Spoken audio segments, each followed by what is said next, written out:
I promise I won't talk a long time. First, I want to just thank God, because this still is the day that the Lord made, and anybody who's up above ground should be glad about it. We should rejoice in it. I never want to stand up or get up or wake up without acknowledging my Creator. That's just for me. Secondly, I want to thank Pineapple Eddie's, the staff and the proprietorship for opening up their doors. I know that they're not normally open on Sunday, and we don't count it a small thing. I want to thank my staff because, you know, they make me look good. They make my job easy. I want to thank my siblings, my nieces and nephews, and most of all, I want to thank my wife. I want to thank my lovely wife.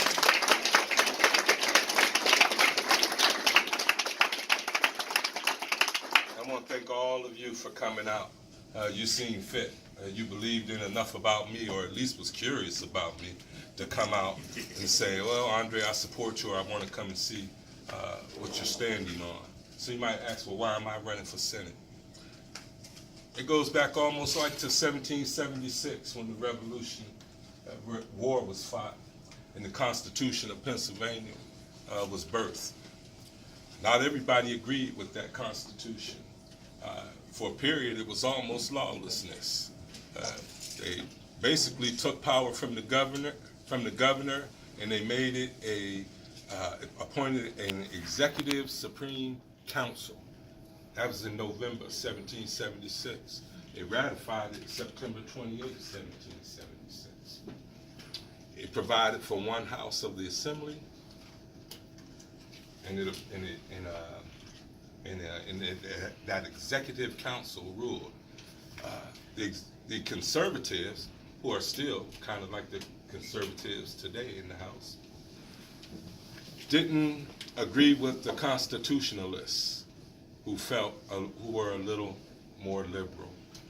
The constitutionalists controlled that House for 14 years. The most significant legislation that came out of that was in 1779 or 1780. They came up with the Gradual Abolition Act, which said that blacks and slaves would be freed in the Commonwealth of Pennsylvania over a gradual period of time. The second most significant piece of that legislation that came out of that body, they took William Penn's land. They compensated him for some of it. 1791, here's why I'm running. The conservatives felt like, okay, we have enough strength. We can bring this back to the table, see if we can ratify a new constitution. Constitutionalists agreed. They were amenable to working with each other, kind of like moderates, and they decided that they would add a second house. And that house is the Pennsylvania State Senate. That's what the reason we're all here for today, Pennsylvania State Senate, 49th District.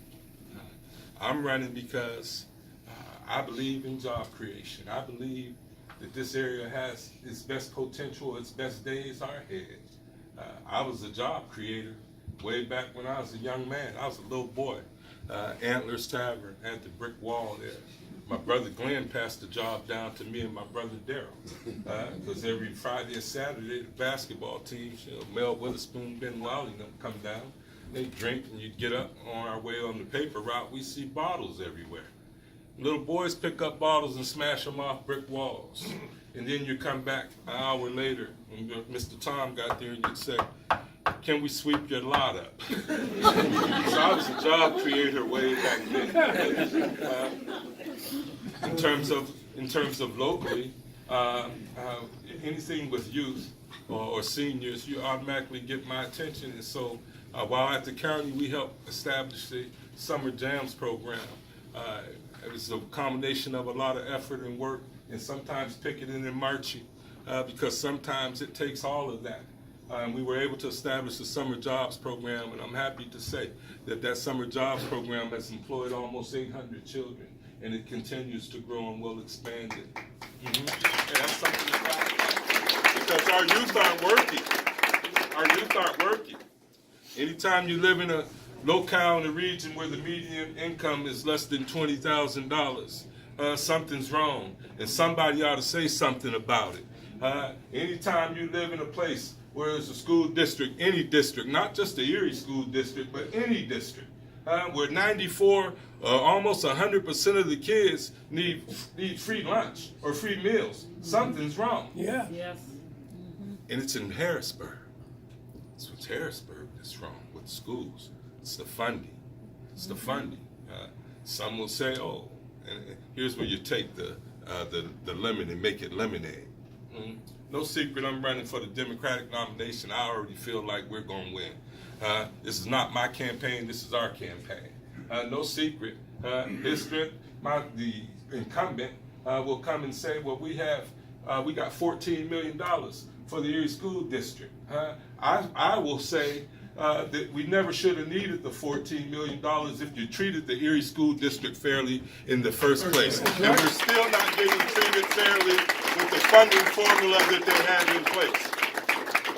And not only that, they put a conservator over the school district. And so now we're outsourcing and privatizing entry-level janitorial jobs. And our union brothers and sisters are going to be pushed out. And somebody ought to say something. I want to be that person to say something for you on your behalf in Harrisburg.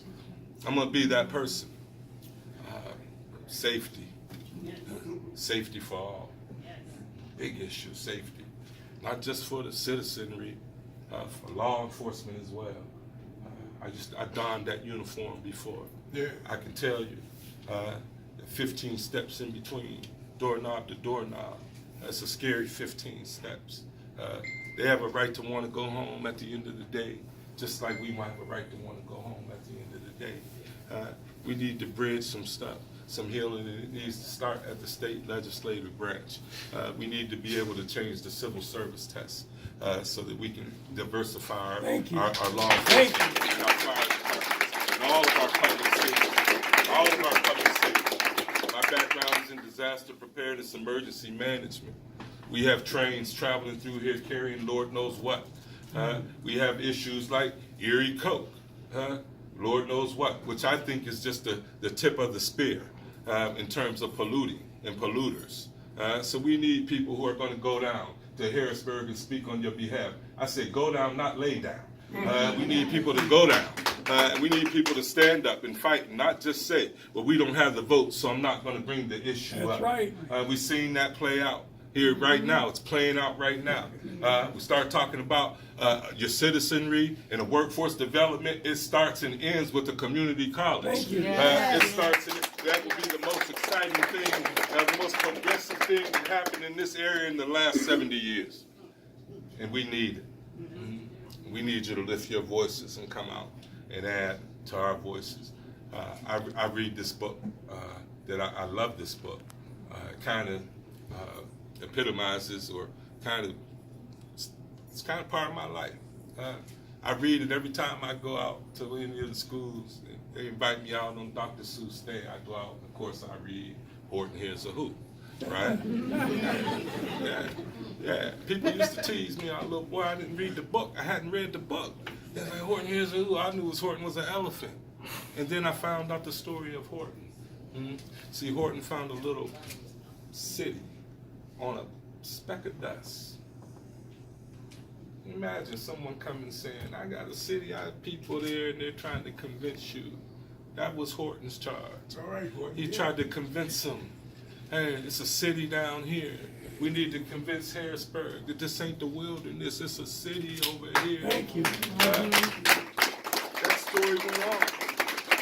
Horton went to neighborhood, constituent to constituent, family to family. They thought he was crazy. They knocked the dust out of his hand. He found the dust. Got ready to give up. He said, no, there's people here. There's people here. And he told the people, you better raise your voice. You better raise your voice. You're gonna meet your maker. The guy heard him. He said, there are people down there. Well, let me back up. He said, I can't hear him, and we're going we do away with this dust if you can't prove to us that people are there. So they gathered all the people in the city. They went. They said, we need to all come to the town square. We need to lift our voice so these people will know that there's a city down here called Whoville. And that people are here, and they want the same things that they want out there. They want affordable education. They want quality. They want good family-sustaining jobs.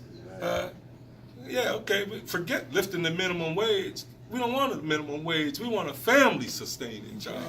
So anyway, they gathered everybody in the square, and they're holler, holler, holler, holler at their loudest voice, and nobody still can't hear them. The mayor is distraught. He says, wait a minute, something wrong. This ain't supposed to happen like this. He says, is everybody here? Look around, see who ain't here. Look around, see who ain't here.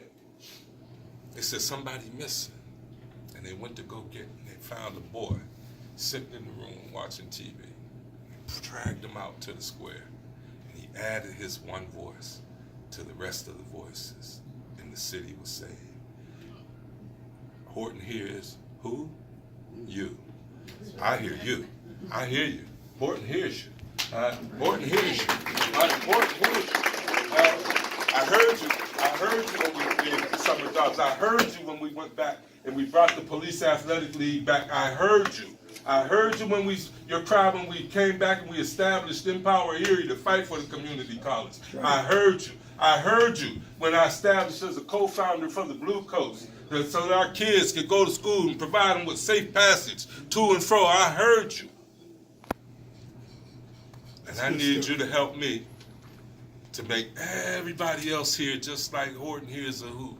I need you to raise your voice. And this is what you say. When we vote, we win. Yeah. When we vote, we win. When we vote, we win. When we vote, we win. And we have to take this message out of here. We're not 30 days before the election. We have to go back to our churches, to our families, to our family members. If they're not registered, we have to register them. We have to educate them about the new voter laws that are coming out. We have to fight off the apathy when they say my one vote doesn't mean anything. You have to tell them that your one vote means everything. I won by 10 votes. Those 10 votes meant funding for the neighborhood centers that they hadn't been receiving. Those 10 votes meant the summer jobs program. It's a privilege. There's 12 to 14 million people in the Commonwealth of Pennsylvania, 253 legislators, 203 from the House of Representatives, 50 senators seated at any one time. I'm asking you. I'm petitioning you. I'm pleading with you. Help me be one of the 50. Help me go represent the 49th district. Help me to help you. This shouldn't be Andre's campaign. This is Peter's campaign. This is our campaign. I need your help. You want to volunteer? Come on, volunteer. The Bible declares and decrees whatever those hands find to do that. And above all else, let's register people to vote and get them to the polls. I want to thank you for coming out tonight. I want to thank you, Jordan. I want to thank my campaign staff. Yes, we can. When we vote, we win. Thank you.